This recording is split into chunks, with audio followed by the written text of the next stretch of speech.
How do we intend to achieve that victory? Well, we've already done great things. We've taken out their senior military leadership. We've taken out their senior technologists who are leading the race to build atomic weapons that would threaten us, but not only us. We've done all that and many other things, but we are also aware of the fact that there's more to be done. So we're preparing. We paved the way to Tehran, and our pilots over the skies of Tehran will deal blows to the Ayatollah regime that they cannot even imagine. And I can tell you this, we have indications that senior leaders in Iran are already packing their bags. They sense what's coming. I'll tell you what would have come if we hadn't acted. We had information that this unscrupulous regime was planning to give the nuclear weapons that they would develop to their terrorist proxies. That's nuclear terrorism on steroids. That would threaten the entire world. This is what Israel is doing with the support, the clear support of the President of the United States, Donald Trump, and the American people, and many others in the world. Mimbrama dhe mirëserdhët në 360 gradë, siç edhe e paremruam ditën e njëjtën që shkoi, juve keni ndjekur, keni parë pa diskutim shumë emisione të cilat i kushtohen asaj që po ndodh në lidhjen e mesme, asaj që po ndodh në konfliktin shumë të ankthshëm, po themi, ndërmjet Izraelit nga një anë dhe Iranit. Në fakt, papritur pa një paremrim, por për me një betejë paremruese ose parandaluese, 200 e kusur aeroplan bombardues ushtarak, domethënë gjuajtës bombardues Izraelit, filluan një operacion special. Në fakt, siç na kujton kjo operacion special, e kemi dëgjuar edhe një herë kur Putini sulmoi Ukrainën, për një operacion dëshkimor azhësues të kapaciteteve të Iranit për ndërtuar bombën bërthamore. Kjo është sepse në fakt ka dy gjëra që do të them përpara se të prezantoj të ftuarit.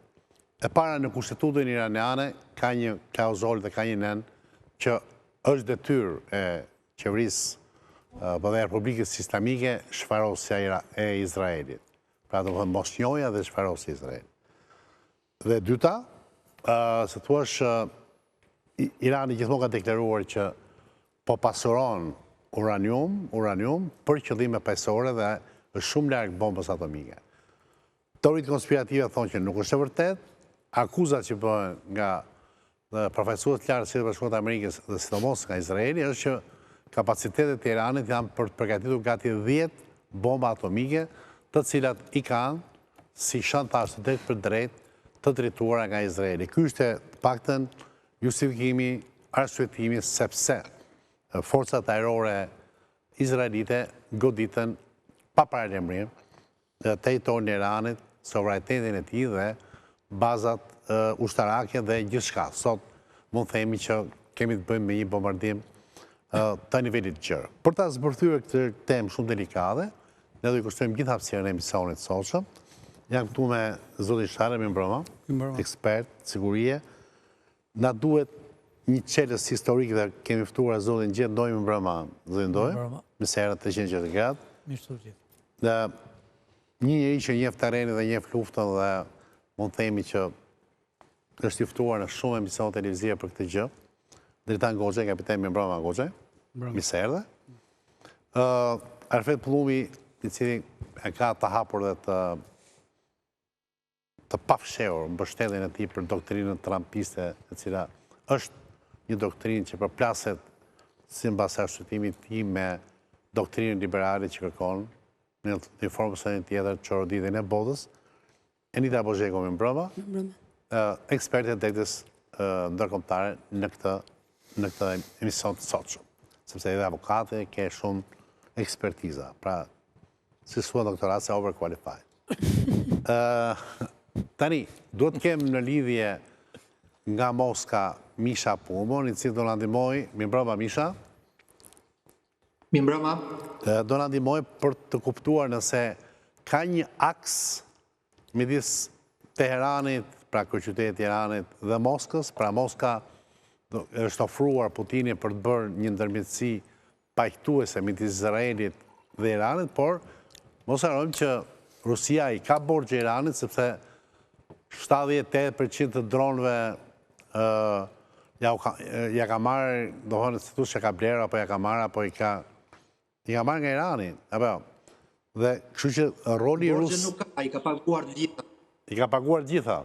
Pra që marrëdhënie shit blerë, s'ka detyrim, me thua ti. Pra kur jenë luftë, dhe kur ke nevojë për një pushkë, ai që ta shet pushkën me çmimin e tregut, nuk ka bërë një nder, thua ti. Jo. To dronët share. Jo, ta ka bërë me nder kur jep në konto. Me çka ka paguar, me para apo me nafta apo me gaz, se këto janë të pasur vetë. Me patligjane, se janë shumë të mira ato që vinë nga Irani, për shembull. Me patligjane. Pra, do më thënë Irani, nese, mos bëjmë morë se është situata shumë dramatike. Dakor. Kemi një mundësi që të kemi në lidhje ndoshta nga Teherani, por shofim nëse do jetë mundur, jetë mirë qelen gazetarin, që se do të gjenë, që se do të kapim, ai mund të hapit të dhona dhe fund të jetë shumë interesanta për emisionin tonë. Zoti Shara,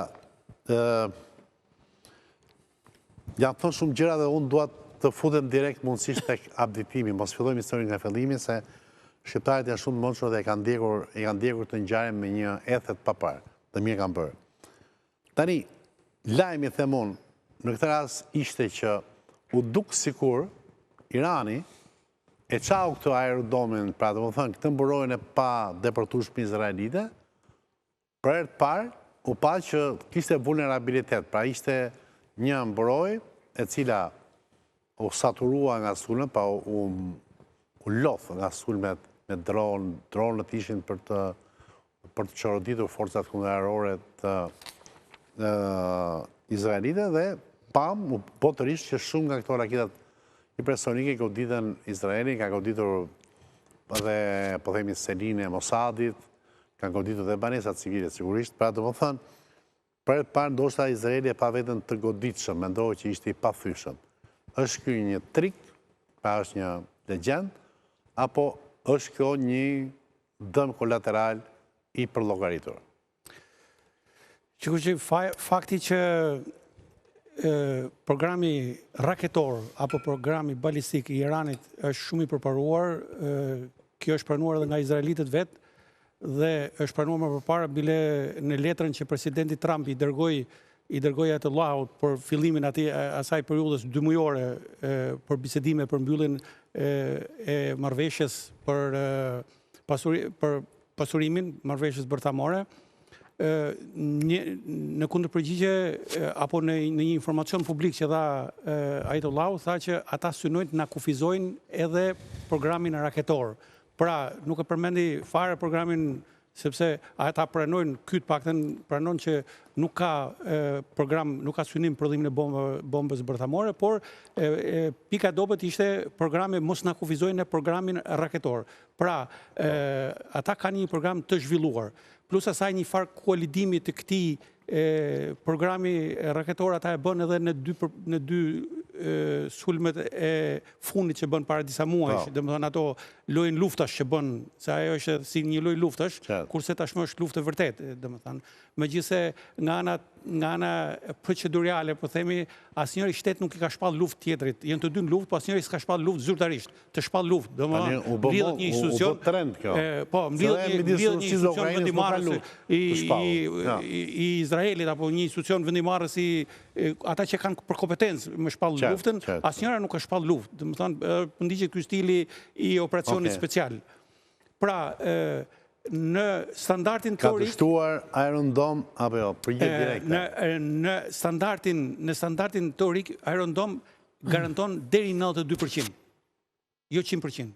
Është standard. Pra është kjo 8% që thua ti që ka...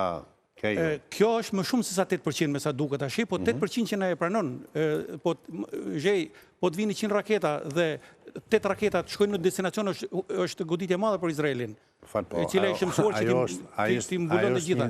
A është një sfidë që ti kur sulmon, do ta llogaritësh.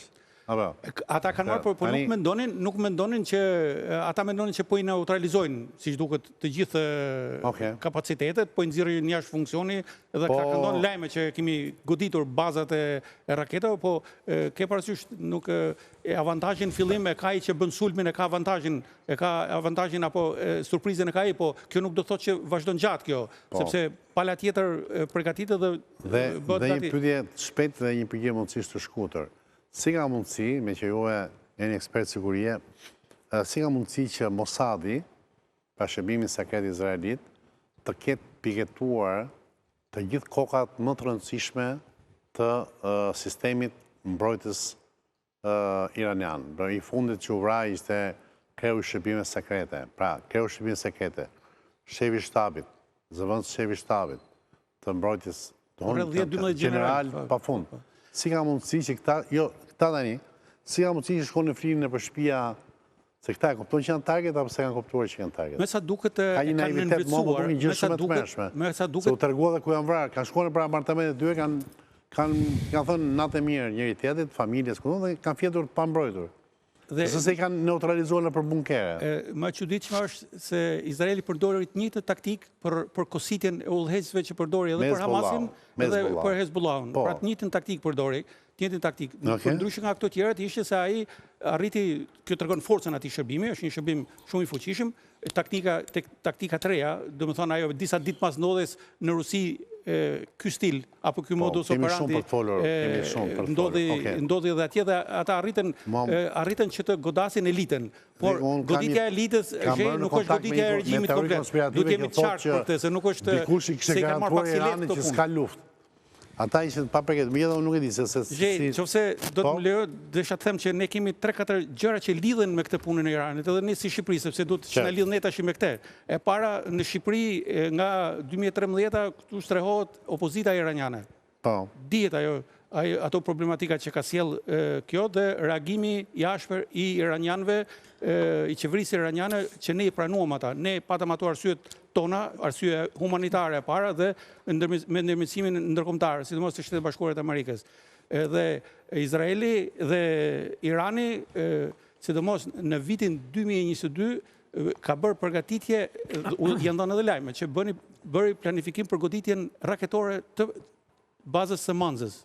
Ka gazeta, ka të dhënë aty, por ata u mjaftuan me sulmin kibernetik që bën, duke shkaktuar një dëm të jashtëzakonshëm, ishte hera parë, pra ata kanë bërë një sulm thujse të armatosur ndaj Shqipërisë, kanë bërë një sulm të tillë që pasojat patën pasoja, por mbështetja që patëm ne edhe nga ekspertiza ndërkombëtare, besoj se e la që problemi i... Nuk do ikësh, do rritë në fund e e mbylla gjej, la që ajo ngeli në letër, ideja e goditjes raketore. Por nga letra tani mund të aktivizohet. Okej, Goxhaj? Shiko, duhet të sharojmë një gjë, sepse... Të pyetja pare kisha, mburoja... Po, mburoja. Aerore... Sharojmë një edhe për njerëzit se është bërë kjo çështja aerodom dhe flasim sigurisht atëherë. Aerodom nuk ka të bëj me mbrojtjen balistike. Aerodom është shkalla e tretë e mbrojtjes izraelite, pra se ka 3 shkallë, Iron Dome, Sting dhe Arrow, që janë ata. David Arrow. David Arrow. Dhe Iron Dome është e bërë vetëm për raketat me projektiljet, me rrezet të shkurtër veprimi dhe të ngadalta me trajektore të parapërcaktuar, siç janë Katyushkat, siç janë raketat ATGM, që lëshohen vetëm për këtë punësh. Iron Dome nuk funksionon për raketat balistike dhe nuk është për të. Pra nuk mund të përdoret në asnjë mënyrë për raketat balistike. Kurse 2 të tjerat që janë, pra David Sling edhe Arrow 3 që kanë ata, kanë kapacitetet të kapin raketa balistike të vjetra, jo raketa balistike me koka të lëvizshme, pra MRLS, por raketa balistike të vjetra të para 70 viteve, të para 50 viteve, dhe sasia që ato mund të kapin është vetëm 30% e atyre që lëshohen. Pra në rast se lëshon 100, ato kapin 30, 70 nuk i kapin dot, sepse e tillë është, sepse për një raketë balistike duhet lëshoj 2 raketa tjera balistike. Dhe kapaciteti i tyre është shumë, kushton shumë dhe janë shumë të pakta në Izrael këto lloj raketash. E treta, ky lloj sistemi që ka Izraeli, pra që e ka marrë nga Shtetet Bashkuara të Amerikës, që e ka gjithë natën, është një relike e luftës së ftohtë. Janë 60 vjeçare, 50 vjeçare. Nuk kanë kapacitetet të përballen me raketa të reja të cilave kur hynë në atmosferën e tokës, pasi raketat balistike vinë nga atmosfera, dhe pasi hynë në atmosferën e tokës, ato ndryshojnë trajektore. Këto nuk e kanë të kapacitet të kapin raketat që ndryshojnë trajektore, pasi koka shkëputet nga trupi dhe koka lëviz në mënyrë të pa kontrolluar, pra e kontrollon ai që e lëshon. Dhe nuk janë bërë këto përparime dhe këto treguan të gjitha këto lloj sisteme, me përjashtim të sistemit THAAD, pra edhe sistemi THAAD që është sistemi i fundit amerikan, edhe ai dështoi dhe të gjitha këto sisteme që ka Izraeli janë përdorur në Ukrainë për 3 vite gjysmë kemi parë që nuk kanë mundur të ndalojnë as edhe një gjë. Pra të gjitha llojet e sistemet raketore, plus që Irani ka lëshuar 3 lloj raketash. Pa raketa balistike normale që janë 30 vjeçare, se ato i ka më të vjetra 30 vjeçare dhe 20 vjeçare, por që i ka modernizuar me koka të lëvizshme, pra që quhen MLRS, me kokat manovrueshme që quhen, ka lëshuar raketa supersonike dhe raketa hipersonike. Pra të tre, raketat hipersonike sot për sot, asnjë vend i botës nuk ka kapacitet të ndalojë, pra janë jashtë çdo lloj koncepti të ndalimit të raketës hipersonike. Edhe raketat supersonike nuk janë për këtë radar të për këto sisteme. Pyetja që pason këtë argumentim, më di nëse paneli është dakord, por është kjo atëherë si Netanyahu filloi këtë sulm kundër Iranit, pak Netanyahu, kryeministri izraelit, duke ditur që nuk ka mundësi dhe nuk ka kapacitet të mbroj hapësirën e vetë, qytetet e veta, apo... Ja, ta them tash Po, si e mendon? Se këtu kemi dhe profesorin historisë që mund t'ja shpjegoj dhe më mirë nga ana historike. Atëherë, kjo të kujton veprimin e Mussolinit në vitin 1920. Mussolini në vitin 1920 bëri të njëjtin gabim që bëri Netanyahu sot. Pra, Milejkovski, se Netanyahu e ka mbiemrin e vend, është polak, është nga ata që futet polonistë të ardhur, s'është as aty vendali. Është një përllogaritje e gabuar strategjike totale. Edhe Mussolini e bëri në 1940 kur sulmoi Greqinë nga Shqipëria. Po kur nisi luftën e pa që nuk ekzistonte dhe pastaj i kërkoi ndihmë baba Hitlerit. I thajte ndihmo se mbaruan. Edhe tashmë Netanyahu bëi të njëjtin kalkulim strategjik totalisht, mi vlerësoi fuqinë e Izraelit, në vlerësoi fuqinë e kundërpërgjigjes të Iranit dhe nuk janë dhe nuk përveç që mbi vlerësoi vetveten sepse është një megaloman, skizofren dhe sociopat, sepse të vrasësh fëmijë dhe gra dhe të mburresh sepse po e bën këtë për çështje humane, pra kjo është skizofreni dhe sociopati totale dhe krim i papar. Dhe të njëjtën gjë pësoi, nuk është një paralel. Dhe të njëjtën gjë pësoi siç e pësoi edhe Mussolini. Pra nuk ka shtab, nuk ka filtra. Sot ndaq gjithë ushtria izraelite, gjithë shtabi izraelit, përfshi atë të NATO-s dhe Shtetet Bashkuara të Amerikës, nuk kanë asnjë oficer, asnjë kapacitet të bëjnë, të planizojnë, drejtojnë dhe organizojnë një luftë në nivel operacional dhe strategjik, vetëm në nivel taktik. Dhe gjitha që ndodhi ishte në nivel taktik, mjafton të shohësh Ukrainën dhe merr vesh. Kjo është analizë dhe po them, nuk pas ka Izraeli filtra, një sekondë, nuk më kuptova. Nuk ka filtra, nuk ka njerëz të cilët të tërhiqin mbrapsht që thonë, Bibi, ku po hidhesh kështu? Ka dhe ka dalë edhe publikisht. Ku po hidhesh kështu sepse mund kemi reprezalie dhe na ekspozohet. Po, 2 këshilltar të Netanyahut, qeverisë kanë dalë publikisht, edhe në media izraelite dhe kanë thënë që kur është marrë vendi, kemi kundërshtuar dhe kemi thënë që nuk do të hyjmë kësaj aventure, sepse nuk do mund të dalim më nga kjo aventurë, sepse jemi të humbur. E kanë thënë, pra nuk është se s'e kanë thënë. Dakor. Po këshilltar politik janë. Do të fjalën dojt, po keni nga regjia të lutem, nëse ka sulme direkte, sepse është ora tani që nga Irani nisën këto supersoniket, dhe kështu e kanë nga darka e kanë, se duan të bëjë show, se dalin ato dritat e bukura ato gjëra kështu. Ishte si fishek zjarr, por ato janë dramatike. Të lutem na lidhni në CNN me një NBC me një gjë. Qoftë edhe për të krijuar atmosferë dhe për të parë. Okej, zoti Ndoj. Nuk qëndron krahasimi sulmit Çfarë nuk qëndron në analizën Benito Mussolinit Zoti mbi Goxhaj? Greqinë. Sepse me 28 tetor vit 1940, bile pas mesnatës, në orën 3 të mëngjesit, Benito Mussolini dha urdhër për intervenim të trupave ushtarake italiane nga Shqipëria, natyrisht kishte një 7-8% të forcave shqiptare për në Greqi. Nuk qëndron për një arsye se Greqia atëhere ose faktori që ndikoi në thyrjen e ushtrisë së Mussolinit, perandorisë italiane, ka qenë kryesor, ka qenë aviacioni britanik. Pra Greqia kishte një aleat shumë të fortë, aktiv, që mori pjesë në bombardimin e ushtrisë. Dhe ka qelluar të dëgjova gabuar. Nuk ndërhyna, megjithëse. Mos rrim këtu sepse nuk isha dakord. Për njerëzit na dihet shumë larg kjo.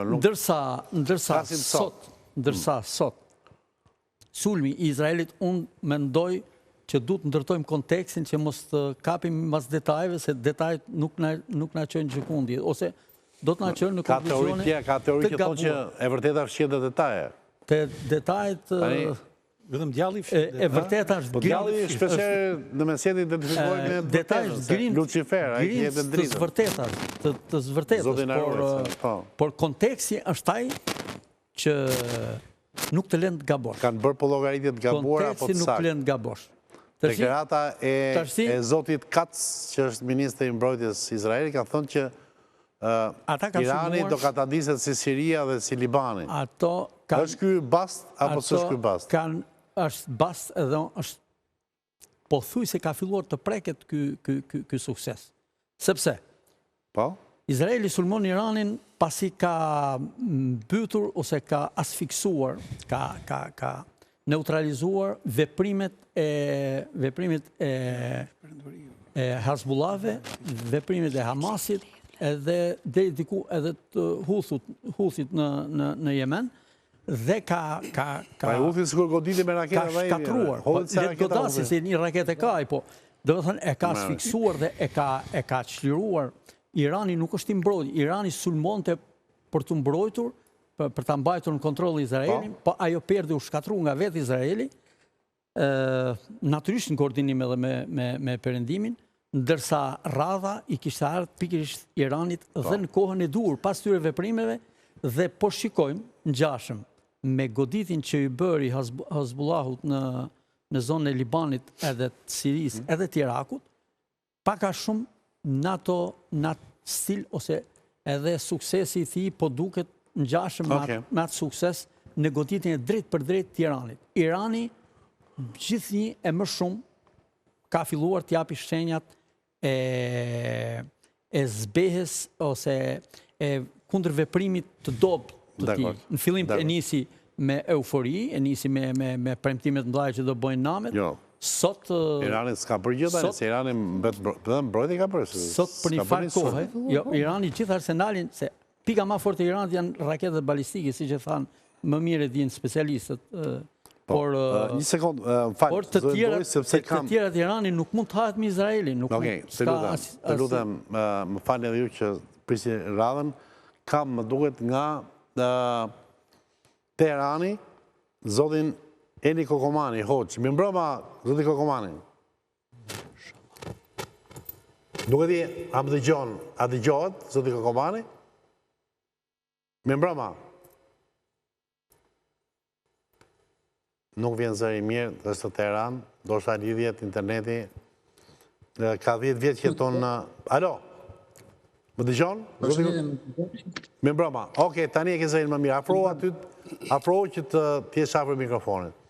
Nga të parë faleminderit që e lidhur me ne, ti ke 10 vjetë që jeton në Iran, aktualisht që jeton në qytetin e Kumit, 120 km nga Teherani, dhe 180 km nga Natanzi, që Natanzi, për ata që nuk e din, është baza më e madhe e pasurimit të uraniumit iranian. Jam i sakt? Ashtu është. Okej.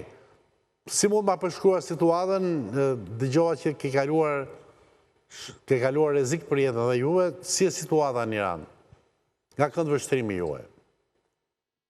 Tani, rrezik dhe aq të madh jo, sepse çfarë ke caktuar Zoti fundjave. Ne jemi të nështruar ndaj caktimit të Zotit, por në përgjithësi situata është pak tragjike, por edhe komike nga krau tjetër, sepse kemi njerëz që vritën të pafajshëm, por nga ana tjetër kemi dhe popullin iranian që nga natyra e tij është pak trim, le të themi, edhe nuk i trembet luftrave. Edhe në momentet kur mbrojtja kundrajore e Iranit është duke rrëzuar raketat të Izraelit, ata mblidhen gjithë bashku në përparqe dhe festojnë. Edhe duke pirë qarë dhe duke vështruar qiellin që ndriçon sikur janë duke parë ndonjë shfaqje me fishek zjarri. Prandaj them, nga një anë është edhe tragjike, nga krau tjetër është edhe disi komik. Do pjesa komike kush është që se tani komike është që si pavarësisht se jemi në një gjendje lufte, kemi të bëjmë me një popull që edhe në luftë ditë festojnë dhe janë të lumtur, pavarësisht se janë duke bombarduar.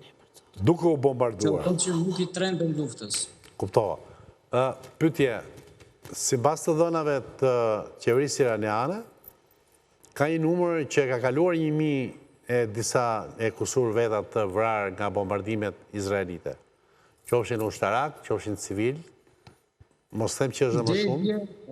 Po. Dje janë thënë për 233 veta, mos gaboj. Aq është zyrtarja. Po? Po. Dekord. Akoma nuk janë të shkruar të re. Tani, një nga, zoti Kokamani, një nga apelet, një nga fjalimet që kanë mbajtur kryeministri izraelit edhe i përkthyer në gjuhën iraniane, ka qenë që ka bërë ftesë disa herë popullit iranian që të shkëputet nga Ayatollah Khomeini, nga qeveria diktatoriale siç është shef perëndimi islamike, pra Republika Islamike, në mënyrë që të bëjë kryengritje dhe situatë që Irani të fitojë demokracinë, sepse shumica kërkon një lloj demokracie etj. Si e shikoni ju nga, sigurisht ju jeni aktivist, jeni fetar dhe me ato si interpretoni këtë? Është e vërtet kjo apo është vetëm propagandë perëndimore? Jo, mbi të gjitha unë jam shtetas shqiptar dhe nuk përfaqësoj politikën e Iranit. Unë thjesht jam student këtu, por mendimi im personal është ky që Netanyahu nga njëra anë bën thirrje për miqësi me popullin iranian dhe nga ana tjetër vjen dhe e vret. Kjo më duket pak kontradiktore dhe hipokrite. Ndërsa populli iranian këta unë habitën që nuk e njohin ende popullin iranian, ndërkohë që në Izrael ka shumë hebrej që e kanë origjinin iraniane dhe ende nuk kanë arritur ta kuptojnë popullin iranian.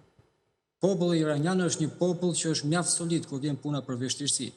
Dhe në rast se kanë mos keq kuptime, nëse kanë keq kuptime me njëri tjetrin dhe mos marrëveshje, kur vjen puna te raste të vështira siç është lufta, ku përballen me një armik të huaj ndaj territorit të vendit të tyre, ata të bëhen të gjithë së bashku, janë të bashkuar. Pra, do më thënë, mund të themi që në vend që të përçaj qeverinë nga popull, sepse ka pas protesta para 2 vjetë, zoti Kokamani, ka pas protesta kur u vra ajo vajza e cila nuk veshi në mënyrën e dur atë, se di tani se si thonë atë, shadorin e vetë këtu. Dhe Kjo është interpretimi i perëndimit, po, se kuptohet. Unë kam 10 vite që jetoj këtu dhe e di si është realiteti.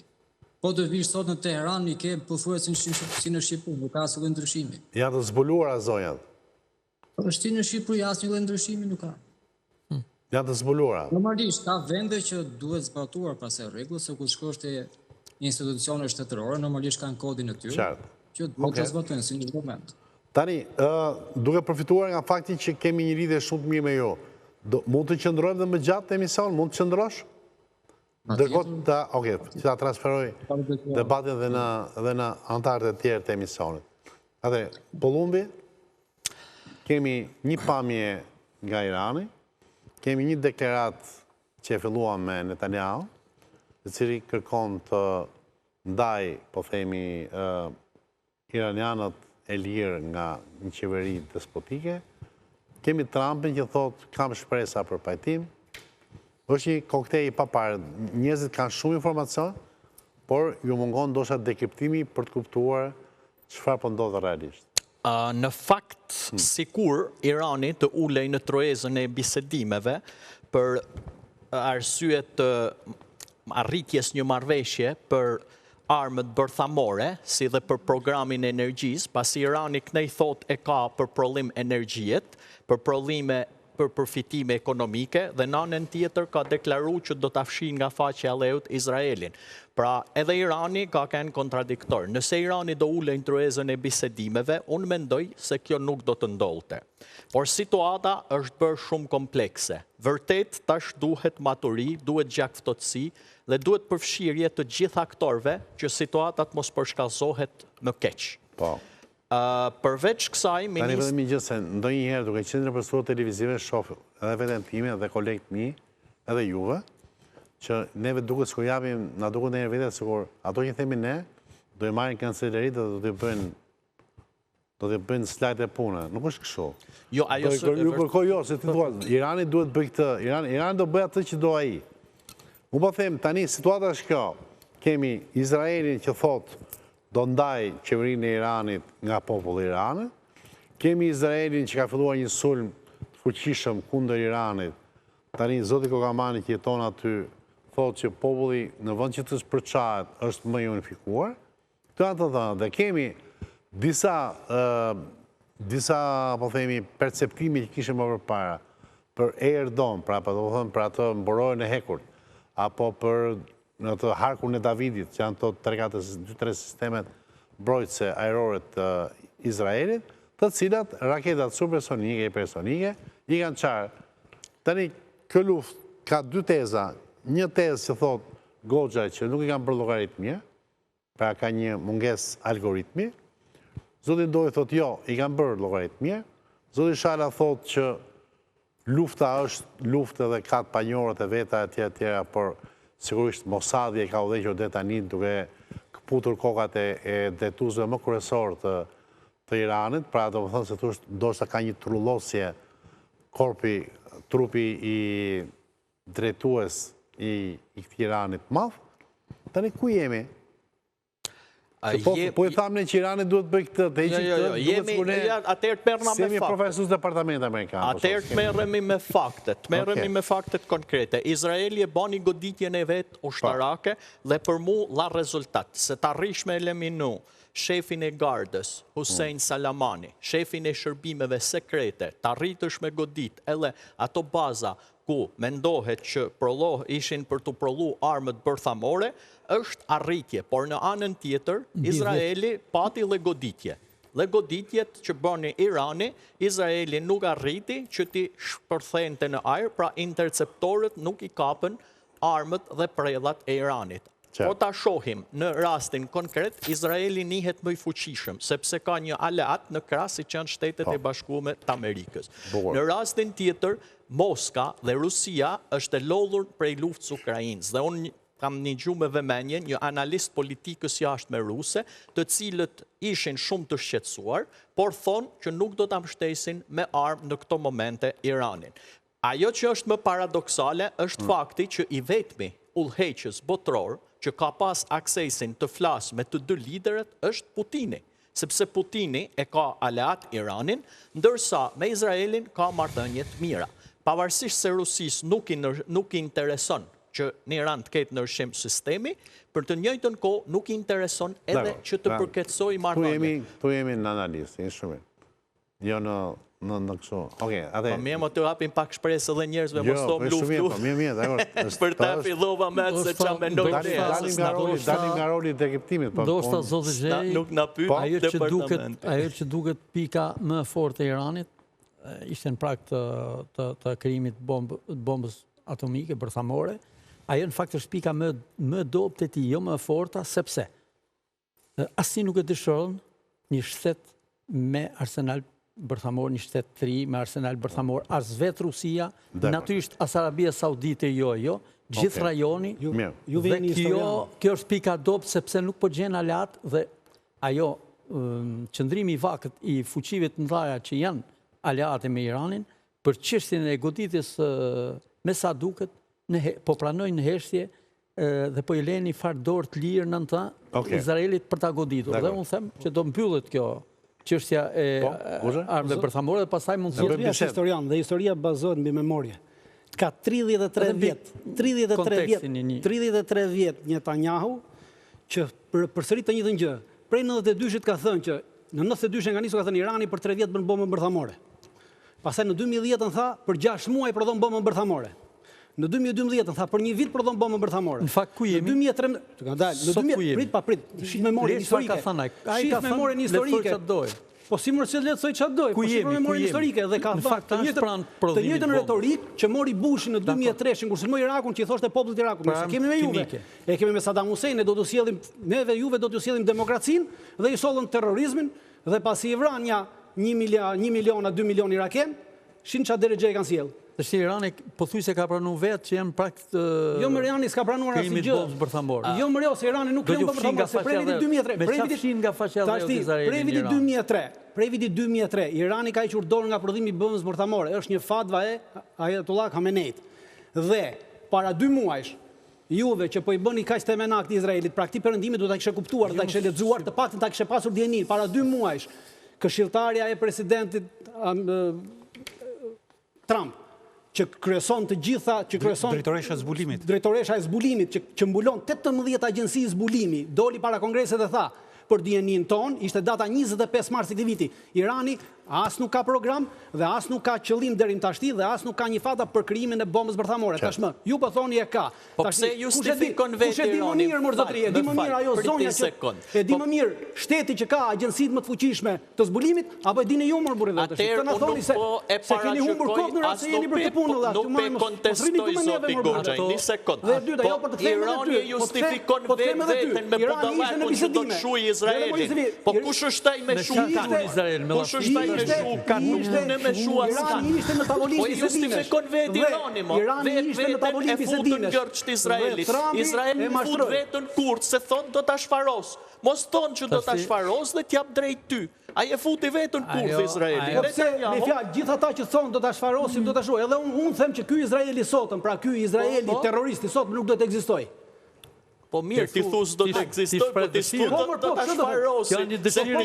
Po ata një dëshirë kanë Po shprehur. mirë, po ai është lider shtetit. Është drejtues shtetëror zotëri dhe nuk do të thuash do shuja tek. Po pra që vin ajo që për llogaritë e gabuar e këtij aksioni që bëri te shteti, llogaritë kur ishte një organizat. Dhe vrau kokat e kësaj komandës duke menduar se forave kokat është njësoj si Hezbollah si Hamasi. Unë kritikoj Izraelin për në Gaza, për në Gaza. Irani Dakor, se tani, Enida, pyetja për tyve që u thanë shumë gjëra, janë darë kampet. Një e më dhënë kështu dhe mua më pëlqen që kemi këndvështrime, kemi kampe, kemi mënyra qasje të ndryshme dhe jo të njëjta ndaj të njëjtit konflikt. Për mendimin tënd, gjithë përpjekja që po bën, për mendimin tim është ky rast. Gjithë përpjekja që po bën Netanyahu është që të fusi dhe Shtetet e Bashkuara të Amerikës në këtë konflikt. Trumpi deri tani duket sikur heziton, jep një mbështetje të jashtme, por nuk do të futet në luftë sepse ka bërë deklarata elektorale dhe ka një platformë no war. Tani mendon që do t'ja arri Netanyahu Izraelit ta fusi në lojë Shtetet e Bashkuara të Amerikës? Jo, drejt për drejt jo, po indirekt e ka futur.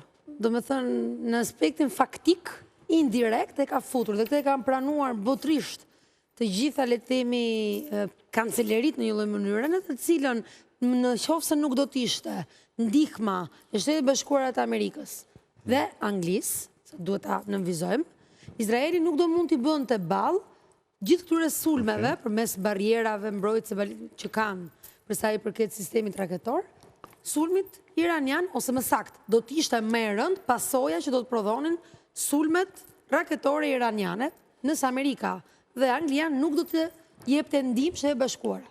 Do të jepte ndihmë Izraelit.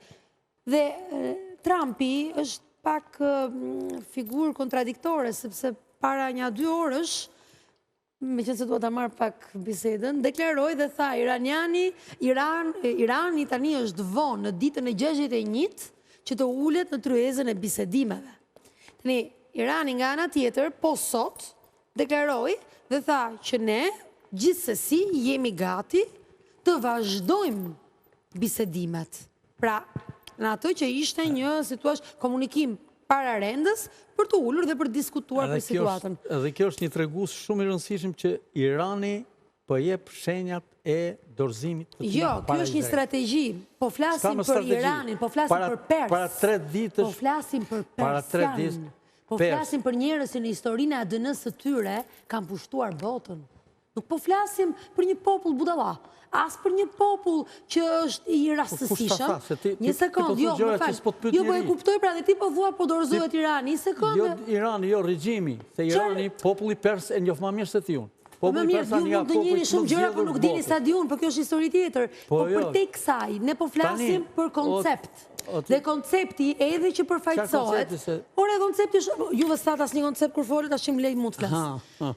Koncepti është shumë i thjeshtë, në të cilën Irani është një dhelpër dhe ka një zuarësi babiloneze, mund ta quajmë akoma dhe më herët, po të doni. Babilonia tjetër gjë, sa një janë pjesët gjithë e Mezopotamit, po gjithsesi, Mos i hyp. As Mesopotamia nuk është Tiranë. Mirë, e dini. Është tjetër gjë. Dakor, si Po do mos u ju. fut aty tash. Po mi me ju i dini shumë mirë na tregoni Po pra, etapet historike, se ne tjetër jemi Mesopotamia, ignorant, ju Babilonia jeni shumë i tjetër gjë, ditur. Dakor, Persia tani tjetër unë gjë. nuk dua të flas personalisht, po flasim për tjera arsye. Dakor. Ta lejmë Po pra, se tani unë dua të dal mendimin tim, qofse Avokati, unë thash se qëndrimi i Iranit para 3 ditë që ishte këtë tjetër. Po lëre më para 3 ditësh lufta, dinamika e luftës ndryshon me sekonda. Dinamika e luftës sot Dinamika e luftës ndryshon me sekonda. E dikton atë udhëheqësin suprem, atë të Iranit, e detyron sot që të thoj, unë jam gati për bisedimet, ndalojnë luftimet. Jo, më nuk tha kështu. Ju interpretoni ju. Ai nuk tha ndaloni luftën. Ai tha në raport me atë që është kërkuar për vazhdimin e negociatave në lidhje me një kalendarizim, mos harrojmë se ishte kalendarizuar që t'uleshin tavolinë për bisedime në lidhje me pikërisht pra dhe Trumpin Adel që thot ditën e 61, pra një ditë mbas afatit të skadencës që unë ju dhash, ultimatumi im, tashti është vonë që ju të kërkoni tryezën e tavolinë. Jo, unë duha dalë këtu, duha dalë ke pjesa që më u drejtua pyetja. A është Amerika e drejt për drejt apo indirekt? Mendoj që përgjigja është e pastër. Që ajo është indirekt mbështetëse dhe ka deklaruar publikisht mbështetëse. Po dhe sot doli në një mënyrë më të hapur. Problemi është, a do futet, apo do futet dhe luft? 100% për të futur nuk do të futet se nuk ka asnjë lloj leverdie në raport, jo me agendën vetëm politike. Është raport me gjithë situatën ekonomike që do të trondiste totalisht botën. Dakor, dhe Trumpi është biznesmen tek e fundit. Dakor, atë unë do kaloj ujnë qafshtava, optika Luani, publicitet dhe kthehemi mbas pak.